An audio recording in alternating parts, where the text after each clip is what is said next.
Peter writes to scattered believers facing pressure and persecution. His message: hope in suffering, holiness in living, humility in serving. How do you hold on when life feels unfair? What if persecution made your faith stronger instead of weaker? 1. Peter is a letter written to exiles, and if you've ever felt like an outsider, this book is for you. Peter begins, "In His great mercy, God has given us new birth into a living hope through the resurrection of Jesus Christ. This inheritance is imperishable, undefiled, unfading, kept in heaven. Trials prove our faith genuine, more precious than gold. Your hope isn't fragile, it's alive. Gold perishes. Faith refined by fire does not. Trials don't destroy faith, they reveal it. How do you live holy in an unholy world?" Peter answers. Peter calls them to be holy.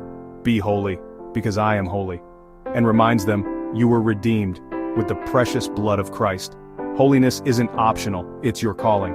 Redemption cost more than silver or gold. It cost blood. Peter says, like newborn babies crave pure spiritual milk so that you may grow up in salvation.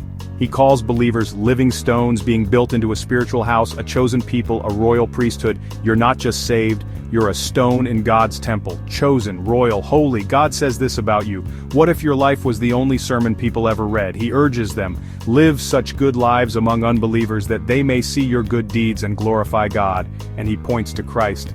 By his wounds, you have been healed. Do unbelievers glorify God because of how you live? The cross isn't just past tense, it heals you today. Peter tells them, always be prepared to give an answer to everyone who asks you to give the reason for the hope that you have. Do this with gentleness and respect. What if your life made people ask about your hope? Gentleness is not weakness, it's Christ-likeness. Courage and kindness are not opposites, they belong together.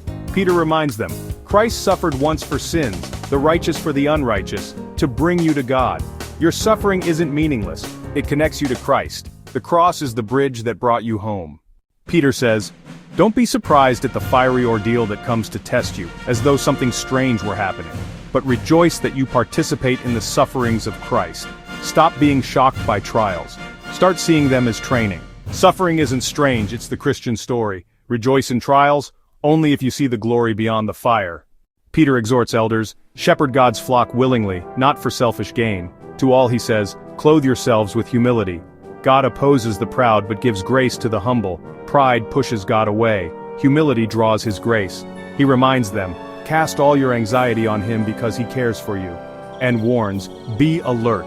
Your enemy the devil prowls around like a roaring lion looking for someone to devour. Every burden is too heavy for you, but not for him. The lion roars, but the shepherd defends. But he ends with assurance. The God of all grace will restore, confirm, strengthen, and establish you. The God who called you is the God who will restore you. 1 Peter is a survival manual for faith under pressure. It tells us your hope is alive, your trials have purpose, your calling is holy, your humility is powerful, and your shepherd is faithful.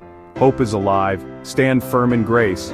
This isn't theory, it's survival faith. Exiles are not forgotten. God himself keeps his people.